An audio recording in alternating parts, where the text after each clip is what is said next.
Hello, Hodakaguy here. Wanted to show you a product I recently picked up that allows you to take your half-empty fuel canisters and recombine them back into a single full canister, so you don't have to pack around a bunch of half-empty canisters with you when you travel trying to use them up. We travel in a Sprinter van, and in that van I carry a small jet boil stove and a small backpack cooking stove, both of them using these style of canisters. And it's pretty common on returning from a trip that I have a partially empty canister. Over the years I end up with several. I have quite a few of these, half-empty canisters laying around. So on the next trip I either grab a full one or I'll grab a full one and carry a half-empty canister trying to use that up. Recently searching Facebook, I came across a little video ad showing this valve right here that allows you to attach two of these tanks together and transfer product from one of these tanks into another. So you can take your half-empty canisters and recombine them back into a full canister, which I thought was great. That way I don't have range anxiety, I guess, taking a half-empty canister with me on a trip, and I don't have to pack unnecessary extra cans trying to use them up. So I will say that on Facebook I think they were wanting like $30 for this single little valve right here. If you go on Amazon, and I'll post a link down below to the one that I purchased, but if you go on Amazon, this is about $18 or $19. There's quite a few different brands available, and for $24 I was able to buy a kit of 3 different adapters that gives me some extra options and extra flexibility, and for that extra few dollars I thought that was a pretty good deal. I'll talk real quick about the other 2 adapters before we get into the demo of combining these 2 tanks.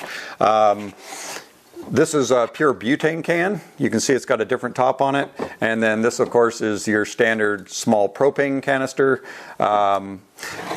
Couple things. One, you might have some of these other canisters lying around the house that you'd like to utilize in a device that takes these style of cans. In my case, I have about 20 of these little Sterno pure butane canisters laying around from a previous project that I had that I never ended up using. So this will allow me to transfer the butane into these canisters using this adapter right here. That adapter just goes on and locks, and then from there that screws onto that valve and then goes onto that tank. And then this valve adapter right here goes onto the propane tank and does the exact same thing. A couple things to keep in mind when you are using these other types of gases is that there's some limitations. So with pure butane, there's something called BTUs. So heat energy is measured in BTUs. Butane has the highest heat energy out of these 3 different types of fuel that we have right here. Butane has a BTU of about 3,350 BTUs. So that's going to give you the most energy per cubic foot of gas. So your water's going to boil quicker, your food's going to cook faster, the flame's going to be hotter using butane.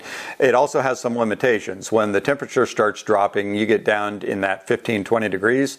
The butane will not have enough vapor coming off of the liquid in this can to keep your stove running. So you'll see your flame just basically wither away, and you're not going to be getting much heat out when this is cold. So if you're going to run pure butane, you want to basically do that in your warmer temperatures so that you're not that you have adequate pressure to use your stove.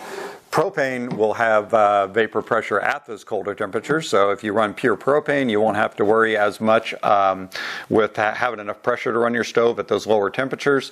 Propane also has a little less BTU energy, so propane is sitting about 25-50 BTUs per cubic foot.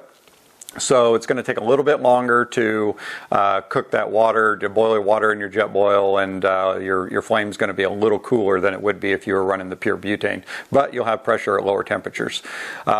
These fuel canisters here, most of these that you're going to find on the market, like this MSA here, these are blended. So these have 80% butane, and then they'll put 20% propane in there. They do that so you get the higher heating value of the butane, and then there's just enough propane in there to boost that pressure up and keep that stove running at those lower temperatures. Couple things when I first seen this ad on Facebook. I clicked in the comment section to see what people were saying about it. There was a whole lot of comments from people saying, hey, this won't work, you know, it's snake oil. The best you're going to do is just equalize the pressure between these two. It actually works really well. There's a couple tricks to making it work well, and it kind of goes back to that vapor pressure that we were talking about earlier.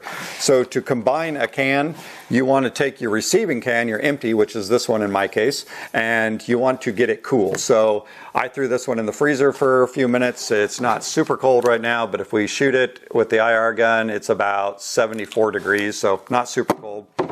It's been sitting out for a few minutes since I've taken it out. And then this canister here, the canister, the half empty canister that you want to transfer to your empty, you want to warm that one up. So this can is sitting at 97 degrees right now. I just set it outside in the sun for a minute. You can also set it in some warm water for a few minutes, just enough to warm it up. You don't want to get it too hot. I think the can says, 120 is the max. So don't hit it with a paint heat gun or something and overheat it. These things can come apart if you overheat them. So you want a higher temperature in the one that you're going out of, and a lower temperature in the receiving can that you're going into. The higher temperature, when you flip this upside down, all the liquid in this can is going to go to the bottom. You've got the high pressure on the top pushing that liquid out. And then in the receiving can, the cold walls here, as that liquid comes in and the vapor pressure starts building up, the cooler temperature of these walls will help condense that vapor and lower that pressure in the receiving canister, allowing it to take that fuel in. I've got a scale right here. Another thing to keep in mind is that you don't want to overcharge these cylinders. So these cylinders right here, this one has a gross weight when it's full of 660 grams. If I put this on my scale, it's actually at 644 right now, so it's pretty close to being full. This is the same size canister. If I put that on, we have 280 grams, so it's just about empty at that point. And this one that I'm going to take it out of is sitting at 300 grams, so 280. So what we'll do is we'll take this valve, and you'll see on the scale here it has an in and an out.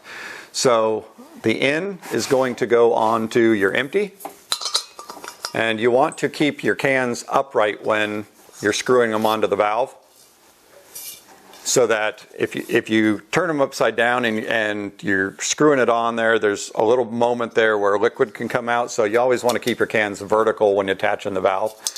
So the same thing, now we're going to take the one that we're going out of and attach it to the outside. So I'm going to turn it up, attach the can, and now we're ready to transfer. So I'll move this canister. So hopefully you'll hear it. I'm going to move my mic closer to the can so you can hopefully hear the transfer start when I open the valve.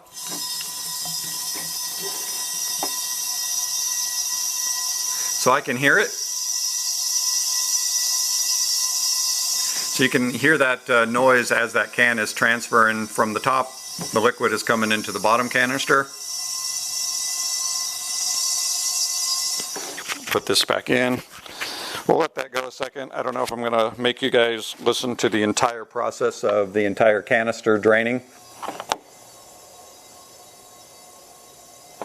But it's still transferring right now, so basically the liquid is now transferring down into the bottom canister, and the vapor that's building up in the bottom canister is condensing on these colder walls, and the pressure's staying lower in here. The high pressure is pushing the liquid down into the bottom canister,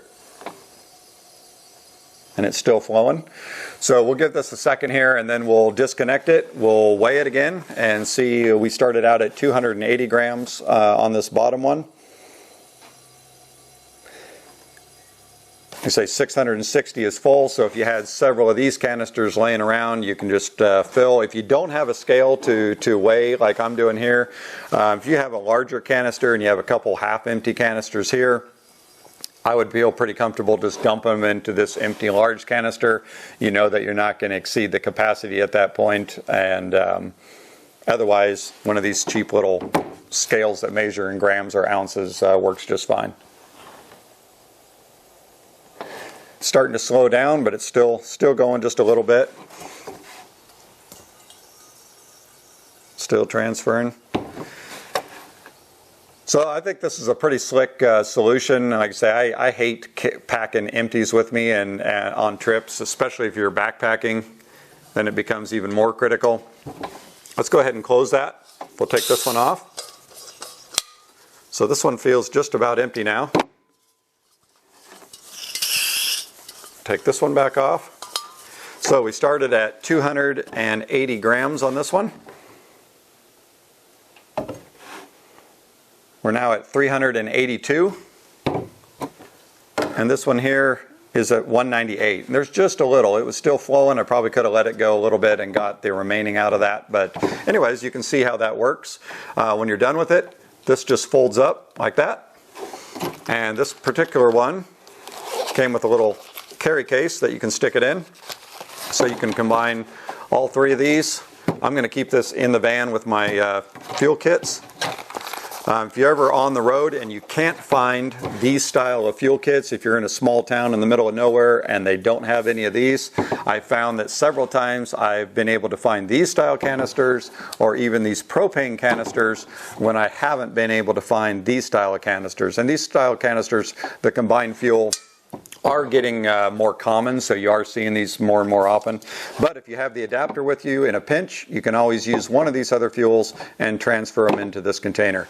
This one here you can see is dented, so I just don't trust that one to be sitting in the sun in the van, so I'm gonna transfer that one. Now that it's empty, I'll get rid of that. And yeah, so actually works really really slick. It's an easy process, and like I say, I'll post a link in the video below to the one that I picked up. It is an affiliate link, so when you use my link, I get a small kickback at no extra cost to you, so much appreciate it when you use my links. Hopefully you found this video useful, and we'll see you next time.